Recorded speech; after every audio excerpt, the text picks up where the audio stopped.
Hello बच्चों, good morning. Shri Shiv और विश्वनाथ शिक्षण संस्थान के वीडियो में आज आपका स्वागत है।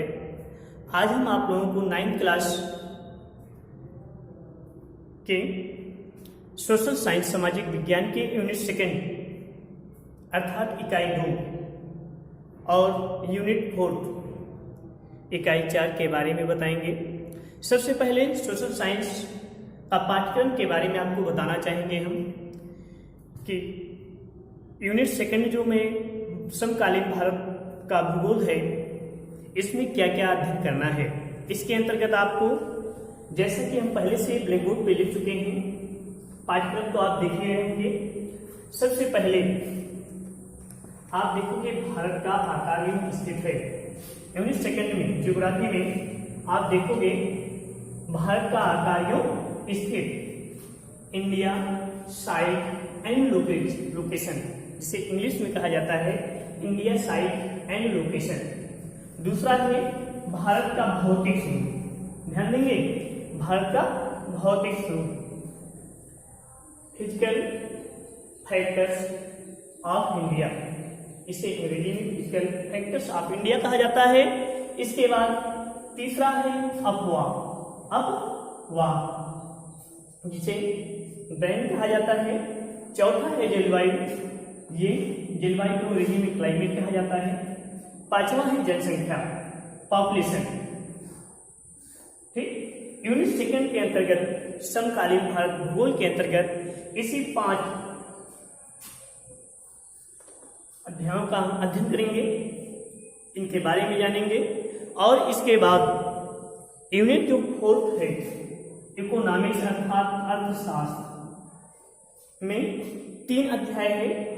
पहला अध्याय आपका जो है जनसंख्या संसाधन के रूप में लोग, पीपुल एज रिसोर्सेस।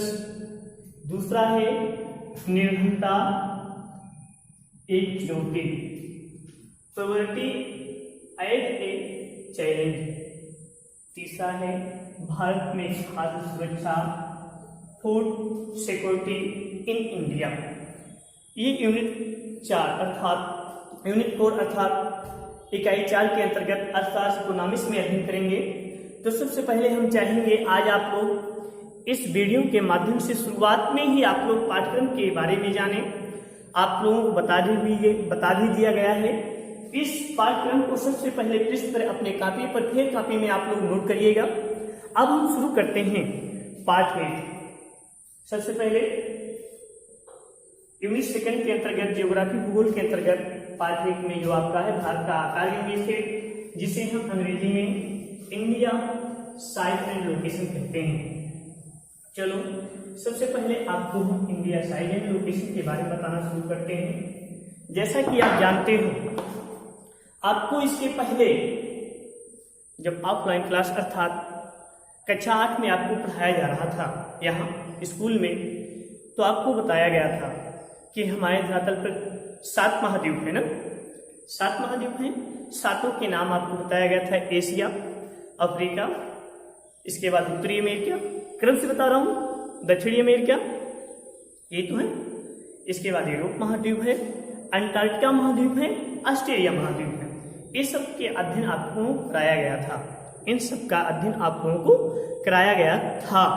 आपको ये भी बताया गया था कि भारत जो है एशिया महाद्वीप के सबसे दक्षिणी भाग में स्थित है। स्थित है कि नहीं स्थित है? स्थित है, एशिया महाद्वीप के सबसे दक्षिणी भाग में स्थित है। और भारत जो है विषुववृत्त रेखा के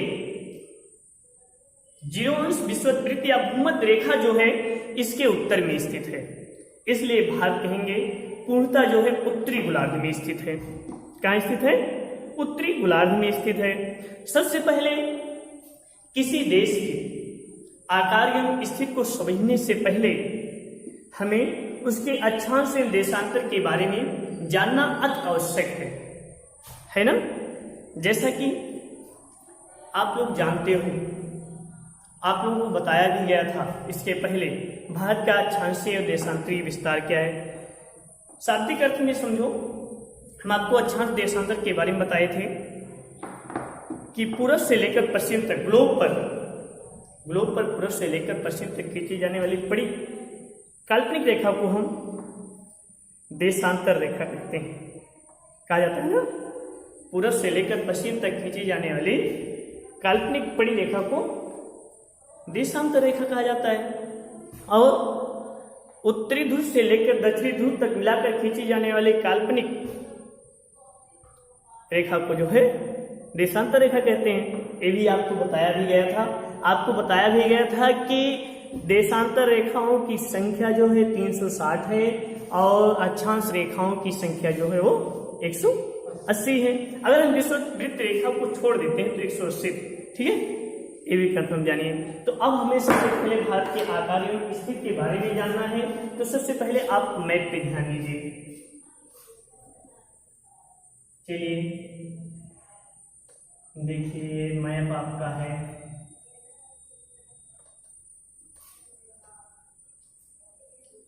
ये सिक्किम है बेटा, ये देखिए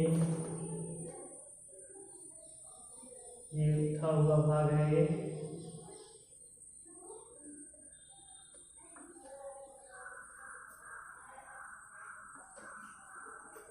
ये भारत का मैप है, जैसा कि आप मानचित्र में देख रहे हैं। सबसे पहले इसके लिए अक्षांश एवं देशांतर होंगे। अब प्रश्न बनता है, आप ध्यान दीजिएगा कि भारत किस देशांतर में स्थित है। तो ध्यान दीजिए, हम आपको ये भी बताए थे कि देशांतर रेखाओं जिस प्रकार से अभी आपको चर्चा किए थे कि भारत जो है पूर्णतः उत्तरी गोलार्ध में स्थित है, विषुववृत्त रेखा के उत्तर में स्थित है।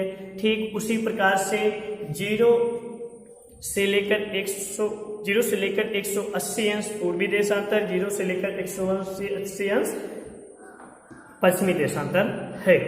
इसको दो देशांतरों में डिवाइड किया जाता है, अर्थात बांटा जाता है, पूर्वी देशांतर और पश्चिमी देशांतर। तो भारत जो है पूर्वी देशांतर में स्थित है। अब भारत का देशांतरीय विस्तार सबसे पहले देखें।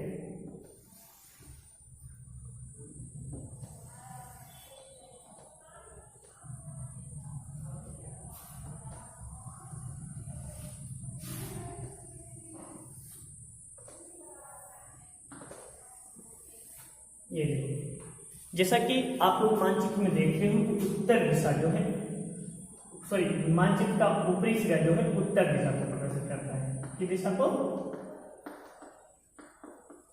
नीचे का सिरा जो होता है वह दक्षिण दिशा को प्रदर्शित करता है। ये देखो बगल में उत्तर, दक्षिण, पश्चिम, पूरब, ठीक इसी प्रकार से होता है। तो ये पश्चिम हो गया, ये पूरब हो गया, ये।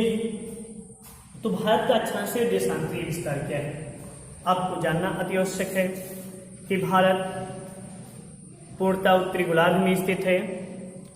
8 अंश 4 इंच, ध्यान देंगे, ये देखिए यहाँ 8 अंश 4 इंच अर्थात मिनट उत्तरी अक्षांश से लेकर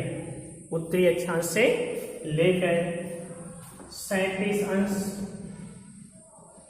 6 मिनट। ये तो है पूर्वी, सॉरी 37 अंश 6 मिनट उत्तरी अक्षांशों के मध्य स्थित है। ये भारत का अक्षांशीय विस्तार है। अब भारत का देशांतरीय विस्तार 36 अंश 7 मिनट पूर्वी देशांतर से लेकर 68 अंश